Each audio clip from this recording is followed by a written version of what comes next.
So I'll put a little bite in it. Little trick I do is I find something sharp. Use my razor blade. I'll find one in here. I'll find one blade like this. I like to hold it with my finger and cut some lines in it. Gives the glue a place to go. I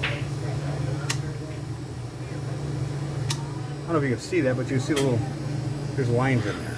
Yeah, a little pie cut. Yeah, just so the glue's got somewhere to go. Put that off to the side. Make sure you have your glue. Instant set. Make sure what kind of glue he uses. Gorilla glue is kind of tough, but we'll use it. We'll give Gorilla Glue a shot. I like to use crazy glue, personal preference. And you can see this tip, there's not much to it. So basically, you're going to bring this back. You can see how it rubs up against it. This is your in and out. This is your back and forth. So basically, normally I just prop this off with my nail or something. But just to show you guys, I don't like this one because I don't have a foot pedal. The foot pedal allows me to adjust the speed.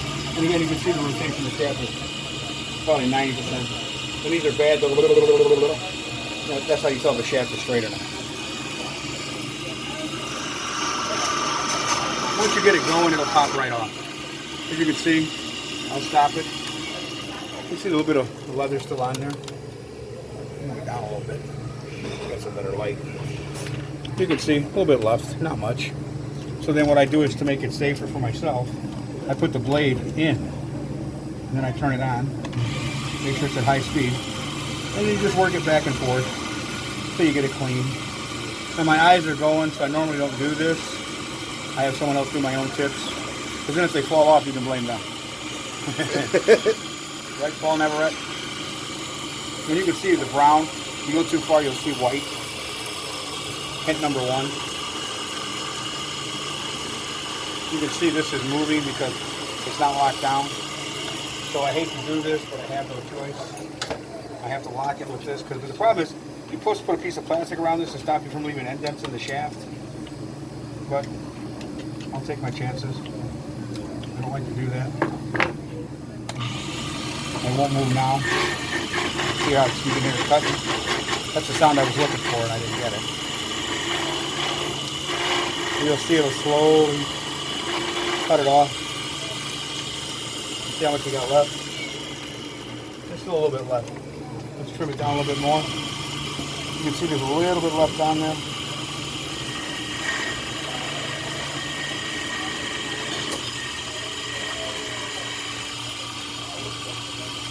Helps to see the blade.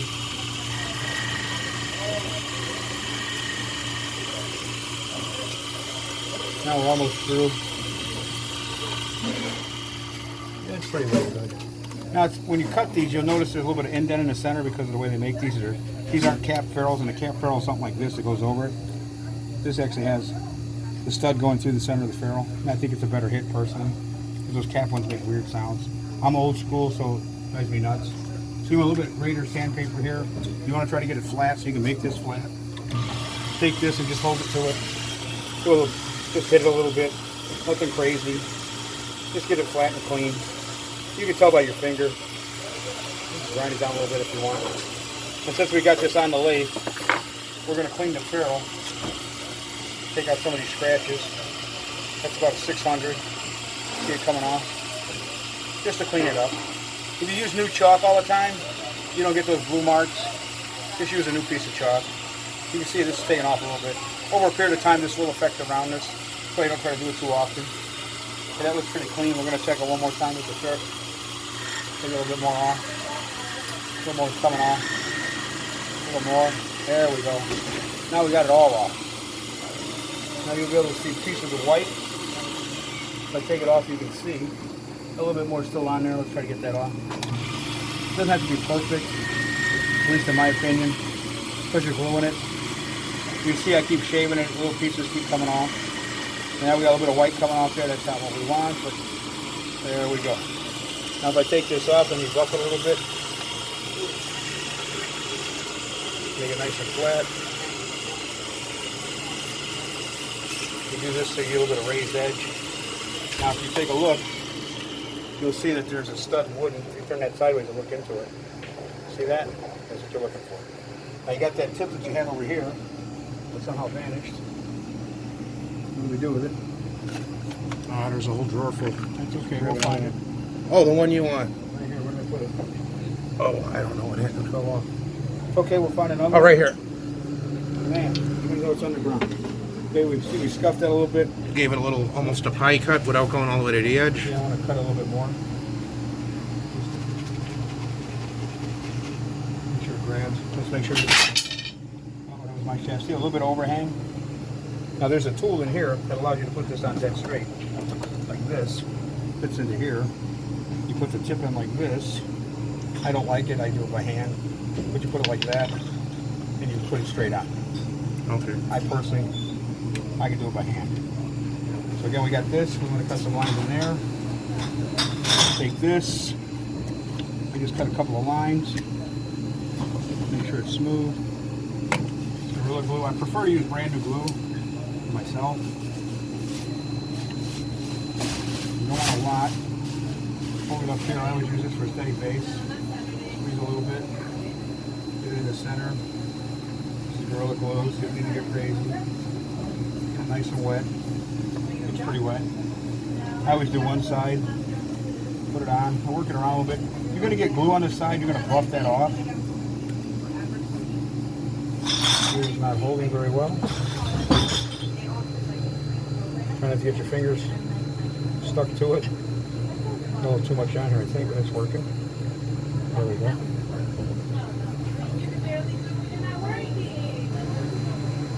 Let's get it straight up. I'm feeling on the tip while I put this on for a little bit of ledge all the way around. Now that I've got it on where I feel comfortable, do a little bit of press. A lot of times I'll do something like this, just to get a little bit of weight, just so I can press on it in the center. This works pretty fast. You got a little bit of glue on the side. You take it, wipe it off. Anything wet, it'll come off. Please buy and get this bag. Not a problem, sweetie. Always keep an extra towel handy to wipe your brow. Most large mammals sweat. Okay, that should be on pretty good. We didn't use any glue from Paul Neverette's. Sorry. Always try to clean up after yourself. Give a little shot back here.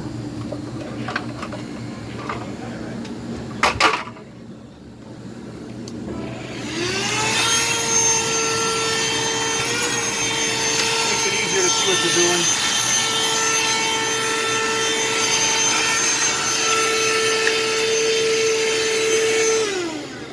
Always works nicer when you have a clean area, according to safety standards.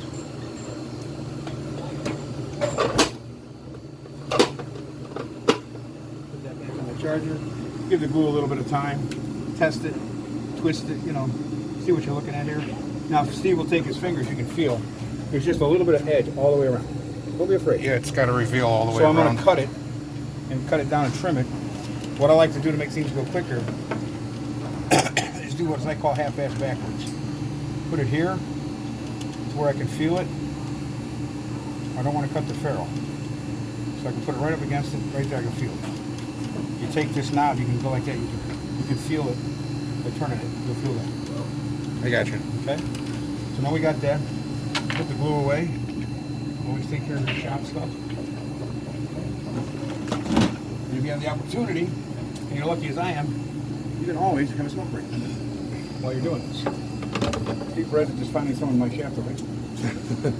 Yeah, don't let me forget that. It's mine. Okay, let's see how long this takes. Steve Perez is going to smoke with us. Put it over here.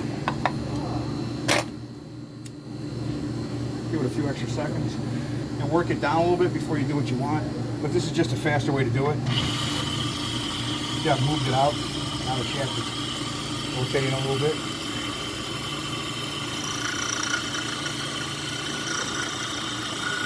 This is not the greatest tool in the world to do this with, but it's pretty solid. I've got some glue on the ferrule, I can feel it. I'm going to clean all that up. I like to do this, you get a little bit of give, so you can cut it. You feel it with your fingers, because a lot of times you get a little bit of blowback here at the bottom, and you got to cut that off.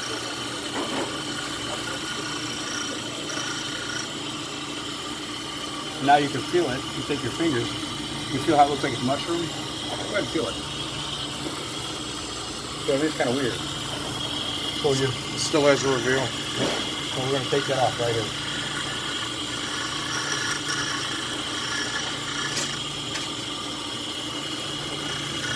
I have a tendency to overcut these because you want to make up for any overhang. These are not a high-end tips. These are cheap tips. You see how thick it is? Normally I try to cut these down before I put them on. I just don't like brand new tips that are that big. So now that we got that going, we're going to take a little bit of this 220. It's a little heavy. So we're going to just buff it. Because we want to get that off a little bit.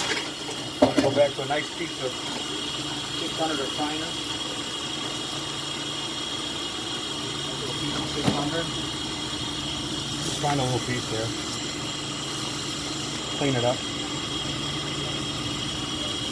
You see, I'm trying to just buff down the tip so there's no overhang. Normally I use a fingernail file here. I'll do like that. Now Steve will take his fingers, he can feel that. Yeah, it feels pretty flush. Well, we're going to get it better. We'll take this 220 grit, take the edge so it's straight. And you see I'm just hitting where the tip is. That's all I'm doing. Not a lot of pressure. Let the sandpaper do the work. Because when you press it with your finger, sometimes you'll take it out around. You don't want to do that. And it's okay to go a little bit past it. Sometimes you get this brown on here because of the heat. It comes right off. Now, just to give you an idea of where we're at. Okay, I'm going to clean this up a little bit more. I'm going to give this a quick whack. Another piece of 600 here. Smooth it down. Nice. Now we're going to clean up this tip. Now feel it. Smooth. Nice. Now we got to shape it. That's me. Ideally, I like to use a metal saw. What do we call that? When you're shaving, a metal wood shaver. Oh, rasp? Yeah, just grind it down. But he doesn't have one of those. We got one of these. We're going to make it do with this. I like to do this freehand. I'm going to show you the best way to do it with a razor blade. In my opinion, find the razor blade. I had one here the other day. Here it is. Don't try this at home. This is not safe. The regular razor blade. What I do is I lock my finger here, hold it here so I've got leverage, and then I tilt it down a little bit, make sure my hand's not moving, and start knocking it off. I don't care about it bumping up and chunking it because I'm trying to take it down.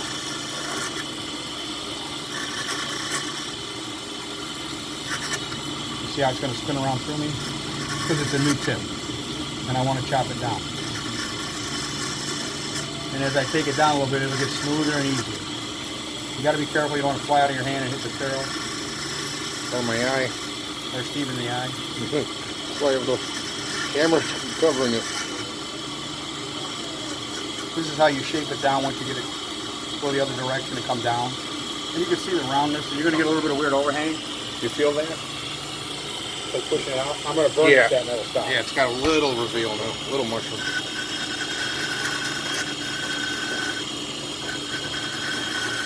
See how much is coming off. There we go. So I got a lot off the center now. Now I got to reshape it. Make sure it's not out around. I can slow it down a little bit so I can play with it.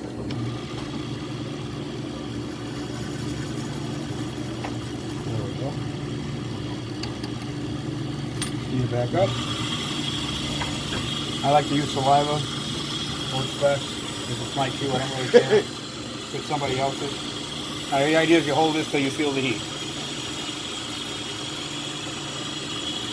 You can go too far and cook it, but you'll see it burnish on the side. If you want to get fancy, you take a little black pen and you fill that in. So that's basically changing the tip in a matter of minutes. Do a little finishing touch. You're all good to go. You might want to scuff this before you hit a ball. So as you can see, that teeth is perfectly round. That's the curvature of a nickel. I'm going to cut it, and we're done. Bonus footage. We're not done.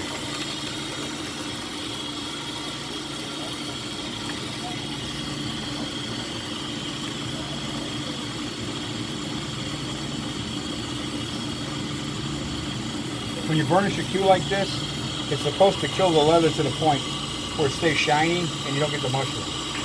That's the whole idea. But you got to be careful. You go too far, you overheat it, and it just gets nasty. So you just have a paper towel. There's no liquid or anything, Paper or solvent, towel. or Nothing.